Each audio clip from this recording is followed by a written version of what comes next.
দর্শক, ঈদ উল ফিতর উপলক্ষে ভেজাল খাবারের সয়লাব হয়ে আছে বাজার। পরিস্থিতি নিয়ন্ত্রণে দেশের বিভিন্ন স্থানে অভিযান চালাচ্ছে বিএসটিআই। রাজধানীতে অভিযান থেকে সরাসরি যুক্ত হচ্ছেন সহকর্মী আব্দুর রহিম।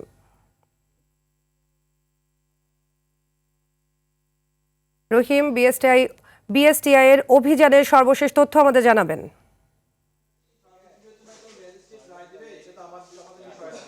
সাদিয়া, ডেমরার আমুলিয়া এলাকায় আমি রয়েছি। এখানে বেশ কিছুক্ষণ আগে থেকে ভেজাল পণ্য অভিযানে নেমেছে বিএসটিআই।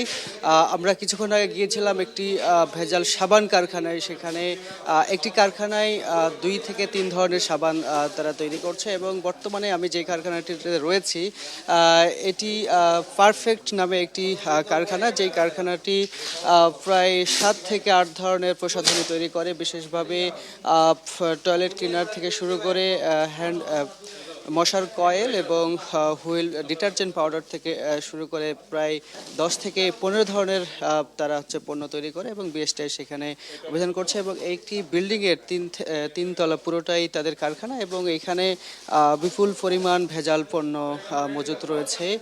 বিএসটিআইয়ের অভিযান চলছে, এবং এই অঞ্চলে প্রায় আরও খাদ্যপণ্য থেকে শুরু করে ভেজাল সেমাইয়ের কারখানাও কিন্তু অভিযান চালিয়েছে এর আগে।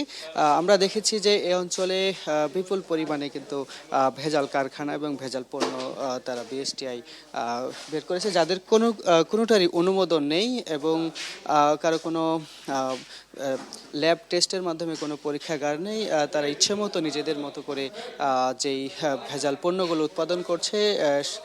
এবং আমরা একটু যদি দেখানোর চেষ্টা করি, এইখানকার যে পণ্যগুলো রয়েছে, পারফেক্ট নামে একটি কোম্পানি, যেই কোম্পানিটি হ্যান্ড ওয়াশ এবং ডিটারজেন্ট থেকে ক্লিনার, বিভিন্ন ধরনের ক্লিনার তারা কিন্তু তৈরি করে থাকে। এবং আমরা যদি বলি যে বিএসটিআই কিন্তু আরও তাদের সারাদিন এই অভিযান চলতে থাকবে, এবং ঈদ পর্যন্ত, ঈদকে কেন্দ্র করে যেসব ভেজাল কারখানা তাদের সে কার্যকারিতা বাড়িয়েছে সেগুলো রুখে দেওয়ার জন্য কিন্তু বিএসটিআই তৎপর রয়েছে। তো এই ছিল আমার কাছে ডেমরা আমুলিয়া থেকে সর্বশেষ। সাদিয়া, ধন্যবাদ আপনাকে।